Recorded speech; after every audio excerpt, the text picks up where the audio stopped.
नमस्कार, मैं हूं आपके साथ में ऋतु तोमर और स्वागत है आपका न्यूज़ स्टेट के डिजिटल प्लेटफॉर्म पर। आज हम बात करेंगे यहाँ पर उत्तर प्रदेश में एक नए उस मुद्दे के बारे में जो कि राजनीतिक दलों के लिए ब्रह्मास्त्र बन सकता है, क्योंकि हाल ही में अब 10 सीटों पर विधानसभा उपचुनाव होने वाले हैं, लेकिन वो मुद्दा है हिंदू मुस्लिम से जुड़ा हुआ। सबसे पहले मैं आपको ये जानकारी दे दूं कि 10 सीटों पर उपचुनाव है, जिनमें से 6 सीटों पर समाजवादी पार्टी की तरफ से प्रत्याशी घोषित किए जा चुके हैं। समाजवादी पार्टी का मूड बिल्कुल भी नहीं है कि वो कांग्रेस से बात करे, अब क्योंकि इंडिया गठबंधन में दोनों ही शामिल हैं। लेकिन अब ये जो दूरी दिखाई दे रही है, इसके पीछे भी एक बड़ी कहानी है। हम पहले इसको समझ लेते हैं, उसके बाद उस मुद्दे पर भी जाएंगे। मेरे साथ अरुण जुड़े हुए हैं, जो कि इस बारे में आपको पूरी जानकारी देंगे। अरुण, क्योंकि देखिए अभी फिलहाल जो मुद्दा गरमाया हुआ है वो है उपचुनाव का, उसके बाद वो दूसरा मुद्दा भी जो कि हिंदू मुस्लिम से जुड़ा हुआ है, और जाहिर है कि उनका फायदा पॉलिटिकल पार्टीज को हो सकता है। वो कोशिश भी करेंगे इसका फायदा उठाने की, जैसे कि अभी तक की स्ट्रेटेजी रही है सभी की। सबसे पहले उपचुनाव को लेकर अभी क्या देखने को मिल रहा है ओवरऑल पार्टीज में, क्योंकि हरियाणा और जम्मू कश्मीर में जो नतीजे आए उसके बाद बहुत ज्यादा गर्माहट है उत्तर प्रदेश की राजनीति में। बिल्कुल, देखिए उपचुनाव के नतीजों पर यूपी के नेताओं की खासतौर पर नजर थी। हमने देखा जैसे ही उपचुनाव के नतीजे आते हैं, समाजवादी पार्टी की ओर से 6 सीटों पर अपने कैंडिडेट्स का ऐलान कर दिया जाता है बिना देरी किए। और ये एक ना कहीं कांग्रेस के लिए बड़ा झटका, क्योंकि देखिए आप गठबंधन के साथी हैं, आप उनसे 5 सीटें मांग रहे थे, उन्होंने 6 सीटों पर जो है अपना कैंडिडेट उतार दिए हैं। और 6 में से 2 सीटें तो ऐसी थी जिसके लिए कहा जा रहा था कि कांग्रेस को ये जरूर मिलेंगी, कुछ मिले ना मिले। बिल्कुल, कांग्रेस उस पर दावा ठोक रही थी, लेकिन कांग्रेस को बड़ा झटका देते हुए समाजवादी पार्टी की ओर से ये जो है ऐलान कर दिए गए। और इसी के साथ साथ एक ये भी चीज थी कि जो कांग्रेस के यूपी इंचार्ज हैं अविनाश पांडे, उनकी ओर से एक कह सकते हैं कि कंसर्न था, उनकी ओर से एक डिसबिलीफ था कि इस तरह से समाजवादी पार्टी की ओर से ये ऐलान कर दिए गए। तो कहीं ना कहीं गठबंधन में, खासकर इंडिया गठबंधन में एक दरार, हम कह सकते हैं दरार पड़नी शुरू हो गई है। हम अगर हरियाणा चुनाव के नतीजे कुछ अलग होते, या जम्मू कश्मीर में भी हमने नतीजे देखे हैं, तो जम्मू कश्मीर में भी कांग्रेस का कोई अच्छा प्रदर्शन नहीं है। 8 सीटों पर सिमट कर रही है। और सबसे बड़ी बात देखिए, बीजेपी भले जीत, बिल्कुल बीजेपी जीती नहीं है, लेकिन वोट प्रतिशत बढ़ा है और सीटें बढ़ी हैं। सबसे बड़ी बात यह कि सीटें बढ़ी हैं, वोट प्रतिशत बढ़ा है। कश्मीर में अगर अच्छा कर जाती तो बीजेपी के लिए अच्छा होता। खैर, हालांकि लेकिन हरियाणा में आप देखिए, हरियाणा में जो रिपीट कर दी है सरकार, तो ये कहीं ना कहीं एक मोरल बूस्टिंग बीजेपी के लिए खासतौर पर होने वाला है। और इसी के साथ साथ जब 10 सीटों पर जब सीट बंटवारा होगा और जो एनडीए के दल हैं, उनके वहां बार्गेनिंग पावर बीजेपी के पास ज्यादा आ जाएगी। समाजवादी पार्टी ने, हमने देखा था कि समाजवादी पार्टी की ओर से जब हरियाणा में सीट बंटवारे की बात हुई, तो समाजवादी पार्टी ने साफ कह दिया था कि हम जो है अपने कैंडिडेट्स नहीं उतारेंगे यहाँ पर। तो उन्होंने एक तरह से तंज कसा था कि हम यहाँ नहीं उतार रहे तो आप वहां नहीं उतारिएगा। तो अब लेकिन हालांकि कश्मीर में 20 सीटों पर समाजवादी पार्टी ने खुन्नस खाते हुए जरूर अपने कैंडिडेट्स उतारे थे। हरियाणा में उन्होंने कांग्रेस के साथ में सपोर्ट किया, सीटें नहीं मिली वो अलग बात है, लेकिन उन्होंने कहा कि उनके कार्यकर्ता या नेता चुनाव नहीं लड़ेंगे। तो इससे समीकरण एकदम बदल गए। हम जहां देख रहे थे कि कांग्रेस जो है अपना मजबूत दावा पेश कर रही थी, खासकर लोकसभा चुनाव के बाद से ही, और लगातार जो कांग्रेस का वोट शेयर या सीटों में लोकसभा चुनाव के दौरान जो इजाफा हुआ, तो उसके बाद से ये उम्मीद जताई जा रही थी शायद बार्गेनिंग पावर यहाँ कांग्रेस के पास आ चुकी है। लेकिन अब जो नतीजे आए हैं, बुरी तरह से कांग्रेस की, मैं तो कहूंगा यहाँ पे हार हुई है, खासकर हरियाणा में, जहां उम्मीद नहीं थी कांग्रेस को कि इस तरह से हार का सामना करना पड़ेगा। लगभग सारे नेता यही मान रहे थे कि जो है कांग्रेस की सरकार वहां पे तय है। लेकिन बड़ा उलटफेर हुआ, और यहाँ कांग्रेस को यूपी में इसका नुकसान होना तय है, सीटों का नुकसान, बंटवारे में जो सीट बंटवारा होगा उसमें नुकसान होना तय है। तो ये साफ तौर पर वैसे बड़ी बात ये है कि बीजेपी जो साइलेंटली कर रही है, जिसका भरोसा खुद बीजेपी को भी नहीं होता, क्योंकि बीजेपी जिस तरह से चुप्पी मारकर बैठ गई थी, प्रधानमंत्री मोदी की जो रैलियां जिस तरह से कम हुई थी, लोगों को लग रहा था कि बीजेपी ने हार कबूल कर ली है।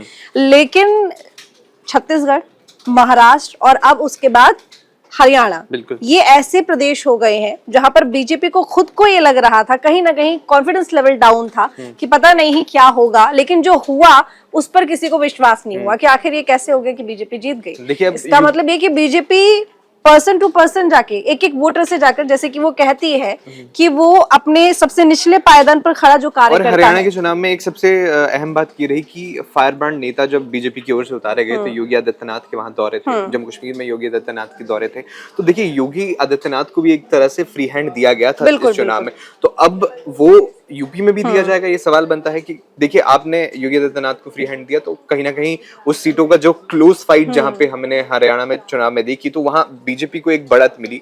और अब जैसे कि हम बात कर रहे थे कि इस चुनाव में जैसे हिंदू मुस्लिम का मुद्दा जो है, ध्रुवीकरण का मुद्दा जो है, ये एक बनता जा रहा है। जिस तरह से अभी हालिया बयान कुछ सामने आए हैं, उस वजह से दोनों ही पार्टियां चाहेंगी, दोनों ही तरफ के जो गुट हैं वो चाहेंगे कि अपनी तरफ इस मोमेंटम को या इस पूरे मुद्दे को शिफ्ट कर लिया हिंदू जाए। मुस्लिम का मुद्दा रहा है, ये बहुत पहले से चला आ रहा है। अगर हम 2013 के मुजफ्फरनगर की बात कर ले दंगों की, तब भी उसके बाद समाजवादी पार्टी का सुपड़ा साफ हो गया था और बीजेपी आ गई थी। यही आरोप लगा था कि आपने सपोर्ट नहीं किया हिंदुओं को, और अब ये इतना बड़ा मुद्दा बन जाएगा अगर इस पर जल्दी कुछ नहीं किया गया। और पूरी उम्मीद है कि राजनीतिक पार्टीज इस मामले को जरूर उछालेंगे अपने फायदे के लिए। ध्रुवीकरण का आप देखिए जाति के फायदा आधार तो होता है। पर जो अखिलेश यादव की बात करें, चाहे बीजेपी जो अपने कोर वोटर्स हैं उनको साधने के लिए लगातार इस तरह से बयान जो हैं लगातार सामने आ रहे हैं।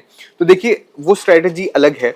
आप देखिए, आप हरियाणा में जो आपने स्ट्रेटजी इस्तेमाल की, हालांकि हरियाणा के जमीनी मुद्दे कुछ अलग होते हैं, यूपी के जमीनी मुद्दे कुछ अलग होते हैं, लेकिन आप स्ट्रेटजीज लगभग उसी तरह की लेकर चलते हैं। तो कहीं ना कहीं जिन स्ट्रेटजीज का आपको फायदा हरियाणा में मिला, आप उन्हें यूपी में इस्तेमाल करेंगे। सीएम योगी आदित्यनाथ के हमने दौरे देखे किस तरह से उन्हें फ्री हैंड मिला, तो वही फ्री हैंड अगर उन्हें इस बार यूपी में मिलता। देखिए अब लोकसभा चुनाव की जब बात हुई थी तो ये आरोप कहीं ना कहीं जब ऐसी खबरें सामने आई थी कि कहीं योगी आदित्यनाथ को जो है फ्री हैंड नहीं दिया गया इस बार, इस वजह से जो है नुकसान भी हुआ लोकसभा चुनाव में बीजेपी को। तो अब जो है सीएम योगी आदित्यनाथ को बिल्कुल उपचुनावों पर हाँ बिल्कुल रखा जाएगा, ये भी एक हम मान सकते हैं। पर वो खेलने की पूरी कोशिश करेंगे और दिख भी रहा है जिस हिसाब से उन्होंने कमान संभाली हुई है उपचुनावों की। लेकिन देखिए एक यहाँ पर जो मुद्दे की बात हम कर रहे थे वो ये कि हिंदू मुस्लिम का जो मुद्दा है वो कैसे फायदा पहुंचा सकता है तमाम राजनीतिक पार्टीज को। पहले वो मुद्दा मैं आपको बता देती हूँ। यति नरसिम्हानंद जिन्होंने डास्टा देवी मंदिर के पास भी एक कार्यक्रम के दौरान एक बयान दिया था, विवादित वो बयान था, जिसके बाद से हंगामा मच गया। तमाम जो मुस्लिम लोग हैं, उनके जो धर्म गुरु हैं, उन्होंने इस मामले को लेकर खूब विवाद किया। इसके साथ ही मंदिर के पास भारी भीड़ पहुंची, उन्होंने पुलिस पर हमला कर दिया। ना सिर्फ यहाँ गाजियाबाद में ऐसा देखने को मिला बल्कि सहारनपुर से भी कुछ इसी तरह की तस्वीरें सामने और जगह जगह इस तरह की तस्वीरें देखने को मिल रही थी।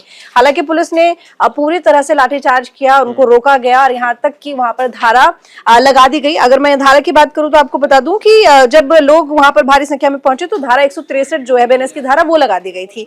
उसके बाद जो हिंदू महासंगठन है, यानी हिंदू संगठन से जुड़े हुए जितने भी वहां पर और भी ज्यादा जो दल हैं, उनकी तरफ से ऐलान किया गया है कि 13 अक्टूबर को महापंचायत होगी। ऐसे में अगर मैं बीजेपी के विधायक हैं नंद किशोर गुर्जर, उनकी तरफ से भी इस मामले को लेकर खूब वो धरना दिए हुए हैं और बैठे हुए हैं। उनका कहना है कि जो लोग गाजियाबाद में पहुंचे थे डास्टा देवी मंदिर पर प्रदर्शन करने के लिए, पथराव जिन्होंने पुलिस पर किया, आम लोगों पर किया है, उन पर कार्रवाई होनी चाहिए। तो ये मुद्दा दिन ब दिन गर्माता जा रहा है। एक तरफ जो मुस्लिम लोग हैं वो नाराज है, उनका कहना है कि यति नरसिम्हानंद के ऊपर कार्रवाई होनी चाहिए, उन्होंने ठीक नहीं किया, उन्होंने बयान गलत दिया है, विवादित बयान दिया है। वहीं हिंदू पक्ष की तरफ से भी यही बात कही जा रही है कि एक तो महापंचायत होगी और दूसरा ये कि वो जो लोग वहां पर हंगामा करने के लिए पहुंचे थे या जहां भी हंगामे हो रहे हैं, पथराव किया जा रहा है, उन पर भी कार्रवाई की जाए। हालांकि बता दूं मैं आपको, महापंचायत को लेकर परमिशन अभी तक नहीं मिली है कि वो होगी भी या नहीं होगी, लेकिन 13 अक्टूबर का ऐलान है। अब क्योंकि उपचुनाव नजदीक है, ऐसे में 10 सीटों पर उपचुनाव है, तो वो इलाके जहां पर कहीं ना कहीं जो मुस्लिम समुदाय है वो बहुत ज्यादा संख्या में है, या कह सकते हैं बड़ी मात्रा में उस समुदाय के वोटर हैं, तो जाहिर तौर पर तमाम पार्टीज कोशिश करेंगी कि ध्रुवीकरण के जरिए वोटर्स को अपनी तरफ आकर्षित किया जाए। हमेशा से अगर उत्तर प्रदेश की राजनीति को देखें तो वो जातिगत ही रही है और धर्म को लेकर भी कहीं ना कहीं वो इन्वॉल्व रही है। तो ऐसे में समाजवादी पार्टी क्योंकि यति नरसिम्हानंद का विरोध कर रही है, मुख्यमंत्री योगी आदित्यनाथ की बात करें तो उनकी तरफ से भी साफ कहा गया है कि किसी भी धर्म को लेकर किसी भी तरह का विवादित बयान, नकारात्मक बयानबाजी बचना चाहिए। सीधे तौर पर नहीं, लेकिन उन्होंने ये बता दिया है कि वो भी इसके साथ में नहीं है, इसके समर्थन में वो नहीं है। लेकिन बीजेपी फिर कैसे फायदा उठाएगी जब मुख्यमंत्री योगी आदित्यनाथ क्योंकि प्रदेश के मुखिया हैं और जाहिर तौर पर वो भी इस तरह के बयान को सपोर्ट नहीं करेंगे। देखिए बीजेपी की ओर से हमेशा, या यूं कहूं कि योगी सरकार की ओर से कानून व्यवस्था पर जो है लगातार अपना देखिए नियंत्रण रखा गया है। देखिए अगर कानून व्यवस्था की स्थिति होती है और इस तरह से जैसे आपने कहा कि पथराव या घेराव की बात हुई, तो देखिए जब कार्रवाई होगी तो वो एक मौका जो एक बीजेपी की या बीजेपी को मिल जाता है कि वहां उस मौके को भुनाया जाए, किस तरह से जो है स्थिति को नियंत्रण में रखने के लिए या उत्तर प्रदेश की कानून व्यवस्था को सुधार करने के लिए योगी सरकार की ओर से काम किया। देखिए, हम अगर अखिलेश यादव की बात करें तो लगातार वो जाति का मुद्दा उठाते हैं, उठाते रहे हैं, चाहे वो किसी भी मामले में हो। हमने देखा था जब लखनऊ में छेड़खानी का मामला आया था, तब भी जब सीएम योगी की ओर से 2 नाम लिए गए थे, तब भी अखिलेश यादव की ओर से ये मुद्दा उठाया उनका गया। तो सीधा ही कहना था कि आप टारगेट करते हो खास करके इस जाति को। एनकाउंटर्स जब हुए थे उसमें भी उन्होंने कहा कि ढूंढ कर आप जो भी यादव कम्युनिटी से लोग हैं उनका एनकाउंटर आप करते हो। देखिए, आप देखिए ना, उत्तर प्रदेश में कई सारे मुद्दे हैं, चाहे वो पेपर लीक का मुद्दा हो, किसानों का मुद्दा हो, लेकिन इस बार जो है समाजवादी पार्टी की ओर से ये जाति का मुद्दा या ये नाम धर्म का मुद्दा ये बखूबी तौर से उठाया जा रहा है। तो कहीं ना कहीं समाजवादी पार्टी भी बीजेपी को इस मुद्दे पर घेरने की लगातार कोशिश कर रही है, लेकिन वो बैकफायर भी कर रहा है, क्योंकि हमने देखा कि जिस तरह से मामले आए, चाहे वो अयोध्या का मामला हो, कन्नौज का मामला हो, वहां समाजवादी पार्टी के नेताओं की ही संलिप्तता जो है देखी गई। तो वो एक बैकफायर भी कर रही है चीज, लेकिन समाजवादी पार्टी की ओर से लगातार ये मुद्दे जो है उठाए जा रहे हैं और बीजेपी सरकार से इस बारे में सवाल भी किए जा रहे हैं। तो देखिए, बीजेपी को अब सीएम योगी, हम जानते हैं कि एक फायर ब्रांड हिंदू नेता के तौर पर देखा जाता है, कानून व्यवस्था को लेकर उनका एकदम सख्त स्टांस रहता है।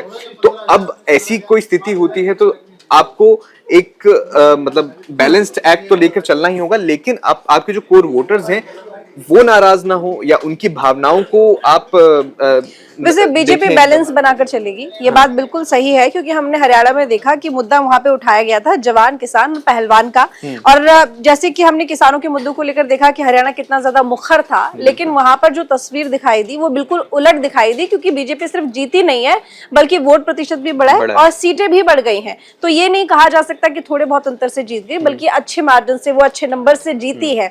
सबसे बड़ी बात यहाँ पर यह है कि उत्तर प्रदेश की राजनीति वहां से अलग जरूर है, जाति के इर्द गिर्द घूमती है, लेकिन अखिलेश यादव फिलहाल बहुत मजबूत फॉर्म पे हैं। और अगर हम देश भर की राजनीति को देखें या फिर जितने भी बड़े यहाँ पर विश्लेषक हैं उनकी बात करें, तो उनका कहना है कि फिलहाल अगर बीजेपी को कोई टक्कर दे सकता है तो अखिलेश यादव दे सकते हैं। देखिए, वो लोकसभा चुनाव पीडीए का फॉर्मूला काम कर रहा है। पीडीए का फॉर्मूला हमने देखा था लोकसभा चुनाव में भी काम किया, किस तरह से उन्होंने बीजेपी को आधा एकदम प्रदेश में ला दिया था सीटों के मामले में।